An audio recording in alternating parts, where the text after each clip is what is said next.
pelayanan publik akan terintegrasi di seluruh layanan pemerintahan Kota Metro. Hal itu dikatakan staf sus Wapres RI Gatot Prioutomo saat melakukan peninjauan fasilitas MPP Kota Metro. Kunjungan itu untuk melihat progres pelayanan digital yang mulai beroperasi sejak 5 Desember 2022 lalu. Layanan terintegrasi via single data menjadi upaya pemerintah menyajikan data yang dapat diakses pada setiap instansi pemerintah. Masyarakat tidak perlu lagi membawa data fisik untuk mengurus izin dan berkas penting lainnya. Tak hanya itu, dengan sistem MPP digital, masyarakat bisa mengetahui progres pengurusan berkas hanya lewat aplikasi mobile. Langkah tersebut merupakan salah satu upaya pemerintah mengoptimalkan layanan masyarakat berbasis digital agar berjalan sesuai tahapan yang ditargetkan pemerintah pusat. Gatot meminta pemerintah daerah adaptif dengan perkembangan teknologi untuk memaksimalkan layanan masyarakat. Melalui program MPP Digital diharapkan bisa memudahkan masyarakat dan mempersingkat waktu saat mengurus berkas karena dapat diakses melalui internet secara mandiri. Masyarakat juga dapat mendapatkan layanan secara langsung dengan mengunjungi gedung MPP Kota Metro di Jalan Ahana Sution nomor 7, Kelurahan Imopuro, Kecamatan Metro Pusat, Kota Metro Provinsi Lampung. Saat ini, proyek MPP Digital baru diterapkan di 21 kabupaten atau kota.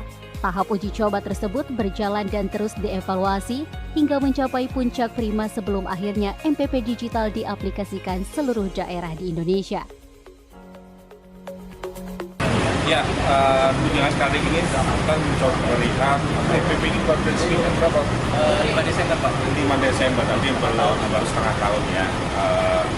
Dan dalam setengah tahun ini dengan hasil seperti ini sudah luar biasa ya sebetulnya ya, karena proses sudah berjalan baik. Tinggal sebetulnya yang terpenting adalah bagaimana fasilitas yang sekarang sudah dibangun baik ini bisa dimanfaatkan oleh publik secara luas ya. Jadi tinggal soalnya adalah mensosialisasikan fasilitas ini sehingga menarik masyarakat bisa mendapatkan pelayanan terbaik di sini. Kurang apa coba? Gedungnya berhasil, tempatnya bagus, layanannya prima, saya lihat pengaturan antrian sudah bagus, apalagi kepalanya ganteng. Kurang Bisa dijelasin tentang inovasi yang ditawarkan MPP Digital Pak? Sebenarnya apa perbedaan dari layanan? Ya MPP Digital ini kan gini, jadi selama ini kan pelayanan yang muncul di MPP fisik seperti ini kan secara sistem belum terintegrasi ya. Masyarakat seringkali kalau datang dari satu counter yang lainnya mengisi data berulang-ulang untuk data yang sama, fotokopi dan lain sebagainya. Sehingga akibatnya ini kan kita tidak punya satu single data yang terintegrasi, lalu kemudian transaksi yang terjadi pun tidak bisa kita manfaatkan untuk analisis yang lebih lanjut nih antar instansi yang ada di sini. Nah, MPP Digital kita harapkan melakukan terobosan ke arah sana, yaitu dengan data yang mulai terintegrasi, artinya masyarakat sudah tidak harus setiap kali harus masuk mengurus A, mengurus B, mengurus C, harus isi data berulang kali. Yang pertama.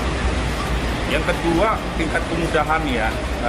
Kalau kita bicara tentang MPP digital atau transformasi digital kan kita bicara tentang kecepatan, akuntabilitas, transparansi. Jadi masyarakat bisa cek kalau dia melakukan mengajukan perizinan, sebetulnya ini sampai di mana sih?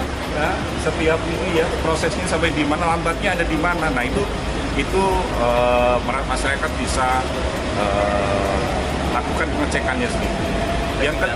Yang ketiga jangkauan pelayanannya. Kalau fisik kan masyarakat harus datang ke sini, gitu ya. Kalau digital artinya dari rumah masing-masing pun selama infrastrukturnya mendukung mereka bisa lakukan, sehingga kemudahannya akan jauh lebih baik lagi.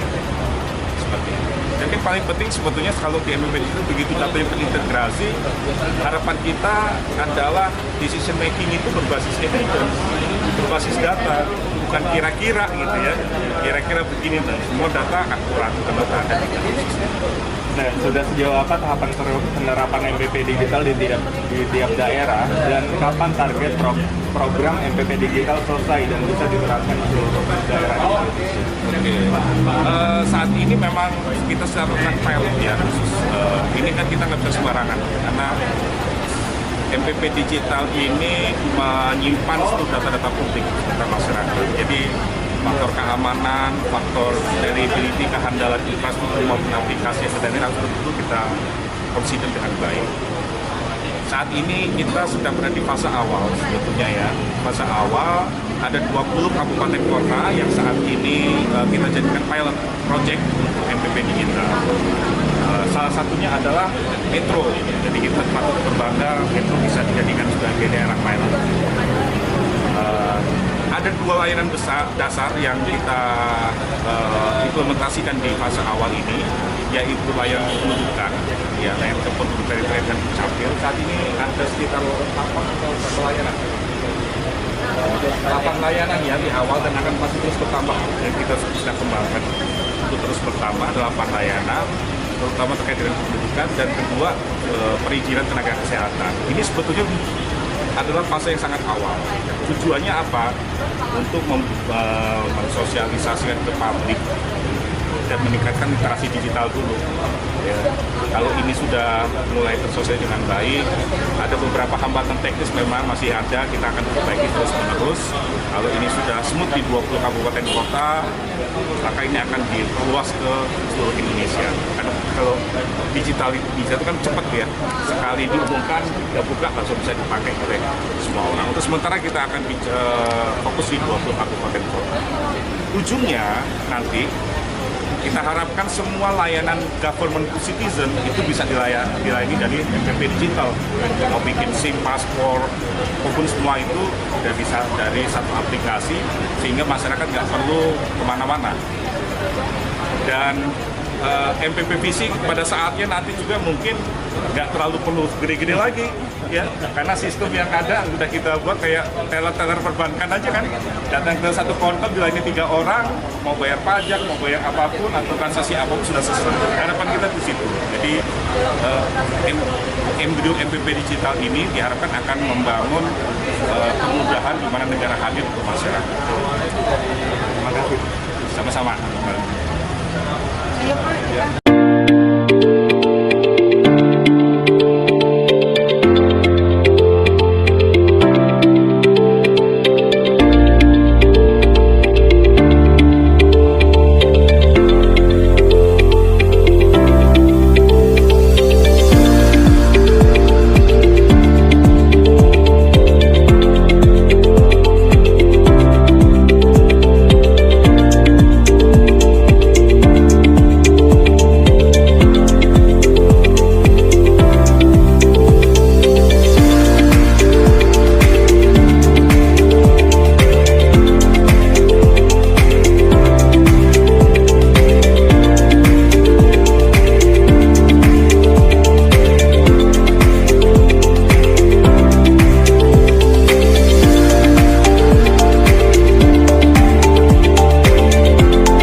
Selain memiliki tugas dalam perencanaan dan pengendalian pembangunan, pemerintah daerah juga punya kewajiban, diantaranya melayani masyarakat secara langsung atau direct services, pelayanan bergerak atau mobile service, kemudian pelayanan mandiri atau self-services, dan layanan via aplikasi atau electronic service. Hadirnya program MPP Digital dari Kemenpan RB dinilai sudah selaras dengan program sebelumnya yang digagas pemerintah Kota Metro, yaitu Mall Pelayanan Publik. Diketahui, MPP merupakan pembangunan yang fokus pada peningkatan mutu pelayanan dan juga merupakan satu dari 9 program utama rencana pembangunan Kota Metro. Wali Kota Metro Wadi Sirajudin memastikan penerapan program layanan di MPP sebelumnya agar bisa beriringan dengan MPP Digital, sehingga layanan kepada masyarakat bisa lebih efisien. Ya, salah satu dari 9 program adalah Mall Pelayanan Publik. Fungsi pemerintah itu 3. 1, servis ya, civil service ya, pemerintah melayani. Yang kedua adalah pemberdayaan, empowering. Yang ketiga development, membangun. Nah, di MPP itu yang menjadi perhatian kita sekarang adalah kita sudah berhasil membangun 2 sekarang. Gedungnya, tempatnya. Ya, tempatnya itu sudah ada. Oke ya. Yang ingin memudahkan pelayanan kan. Tempat itu kan kalau satu tempat enak kan. Orang mau periksa SIM, periksa kesehatan sudah ada. Bla bla bla. Tidak perlu fotokopi macam-macam. Ya, jadi aksesnya dipermudah. Tujuan MPP itu memudahkan siapapun orang dalam hal apapun sampai perizinan dan sebagainya. Selanjutnya muncullah MPP digital. Jadi rupanya di Kemenpan RB itu yang merupakan juga tanggung jawab dari Sekretariatan Wapres itu adalah pelayanan publik. Maka kemarin staf sus itu pengen melihat kenapa kita menjadi percontohan pilot project dari 21 kabupaten kota. Jadi Metro salah satu dari 514 kabupaten kota di Indonesia yang menjadi pilot project untuk MPP digital. Ya. Jadi kalau ada teknologi yang berkembang, jangan teknologi itu yang kita tahu kita, tapi masyarakat mempermudah. Nah ini dalam proses, namanya dalam proses kan, ya sarana prasarananya yang kita minta kemarin juga sarana prasarananya. Jadi pemerintah tidak mampu, ya untuk APBD itu tentu pertama kali dari kitanya. Kalau kita digital artinya kita memperoleh apa? Basis apa? Teknologinya dong. Jadi teknologinya sudah bisa diserap oleh semua orang objek. Ya masyarakat menyiapkan aja dia bisa. Proses nanti. Gitu ya. Yang kita baru kerjakan sekarang ini adalah izin praktek, misalnya tenaga kesehatan, kemudian NIB. Nah gitu dulu. Kan ini kan proses. Yang lain masih apa? Datang dulu. Datang ke mana? Mall itu. Nah, makanya ke depan muncul lagi apa? MPP mobile. Jadi betul-betul pelayanan itu mendekatkan aksesnya. Nanti kan masyarakat kan belajar. Kalau masyarakat aja bisa pakai gadget macam-macam itu ya.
Dinas Penanaman Modal dan Pelayanan Terpadu Satu Pintu atau DPMP-TSP Kota Metro sebagai pelaksana program nasional MPP Digital terus melakukan sosialisasi agar program tersebut dikenal luas oleh masyarakat.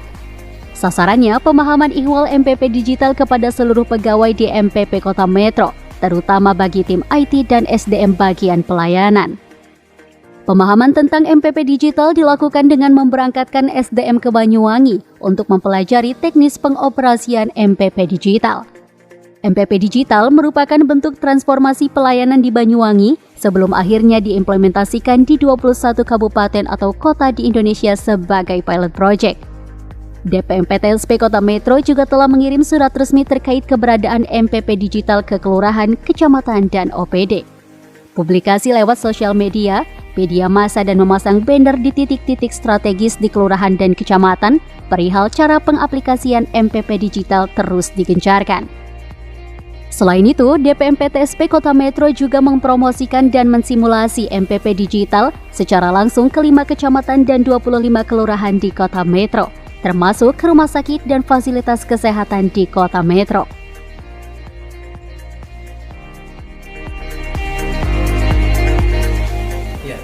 Kalau sejak tanggal 20 Juni setelah kita launching, pertama yang pasti SDM kita sendiri mengenal MPP sendiri pegawai harus memahami MPP digital. Akhirnya tim IT khususnya dan SDM di pelayanan itu mempelajari dan mengikuti BIMTEK di Banyuwangi karena aplikasi ini berasal dari Banyuwangi yang kemudian ditransformasikan terus kemudian digunakan di seluruh Indonesia. Setelah kemudian teman-teman pelayanan memahami terkait MPP digital, tentunya kita diwajibkan untuk mengimplementasikan penggunaan MPP digital untuk tadi layanan kependudukan dan juga layanan untuk tenaga kesehatan. Untuk strategi kami sendiri dalam hal ini, pertama jelas kami memperkenalkan terkait dengan MPP digital dengan memberikan surat secara resmi terkait keberadaan MPP digital ke kelurahan dan kecamatan, ke OPD terkait, terus kemudian kami memasang publikasi dengan banner di kecamatan dan kelurahan dan titik-titik tertentu yang kemudian dianggap strategis. Kami juga mempublikasikan dan terkait dengan keberadaan MPP digital, cara menggunakan dan sebagainya di media medsos, kemudian pemberitaan dan lain-lain sebagainya. Terus kemudian kami melakukan sosialisasi terkait MPP digital ini berbarengan dengan beberapa kegiatan yang memang sudah ada di Mall Pelayanan Publik Kota Metro atau DPMP-TSP Kota Metro, contohnya kegiatan silaturahmi dan juga kegiatan nasihatan yang kemudian kami keliling 5 kecamatan dan 22 kelurahan. Di situ juga kita mempromosikan sekaligus mensimulasikan terkait penggunaan MPP digital. Karena fokusnya ke tenaga kesehatan, kami juga melakukan sosialisasi ke rumah sakit dan vaskes yang ada di Kota Metro. Demikian. Nah, sejauh ini kan MPP digital itu baru tersedia untuk data kependudukan sama dengan untuk data tenaga kesehatan. Nah, target pencapaian akhir MPP digital untuk di tingkat daerah ini gimana, Bang? Ya, kalau kami mengikuti kebijakan yang kemudian ada di Kemenpan RB, pemerintah pusat, tentunya kita perjalanan MPP digital bagaimana dapat diimplementasikan di daerah itu kan punya sebuah kewajiban yang kemudian kami wajib untuk kemudian mereport progres penggunaan dan implementasi MPP digital setiap periodik, setiap bulan. Kebetulan ini juga kita baru mengirim bagaimana kemudian berapa yang sudah dan lain sebagainya untuk 2 fokus tersebut. Nah, target daerah sendiri karena fokusnya 2, artinya kita mengejar target bagaimana kemudian proses bisnis terkait dengan perizinan identitas kependudukan digital, terkait asuransi kependudukan dan juga tenaga kesehatan terkait SIP dan lain sebagainya itu sebisa mungkin sudah melakukan proses dari pengurusan itu sampai dengan pelayanannya itu dengan menggunakan aplikasi ini dengan jumlah nakes misalkan ada 2.700 nakes yang kemudian dikali 3 terkait dengan SIP yang mereka punya, ya kita mulai sekarang pelayanannya melakukan dengan aplikasi MPP digital. Nah, setelah itu berjalan kemudian dianggap targetnya sesuai, untuk memenuhi dari kuantiti yang tenaga kesehatan yang kita punya, dan juga IKD, bagaimana kemudian transformasi dari masyarakat pemilik KTP yang belum digital ke KTP digital itu bisa terpenuhi dan dapat kita lakukan seperti apa yang menjadi keinginan dan juga harapan dari pemerintah pusat dan masyarakat. Karena seperti di Kemendagri terkait dengan IKD itu kan punya standar, punya target nasional berapa persen dari jumlah penduduk. Nah, itu yang dipahamkan di Distrik. Tapi sejauh ini progresnya hampir 45% kalau nggak salah dari mereka kemarin report terakhir ke kami.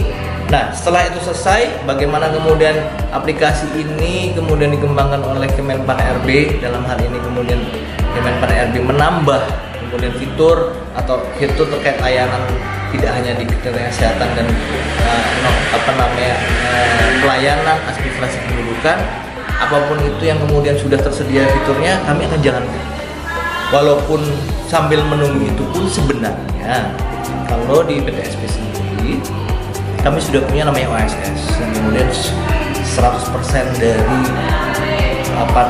pelayanan dari 144 layanan yang ada di DPM PTSP itu sudah semuanya menggunakan OSS RBA, dan itu aplikasi dan sistemnya dari Kementerian Investasi. Nah, bagaimana kemudian nanti itu di merger dan menjadi satu-satu dalam aplikasi digital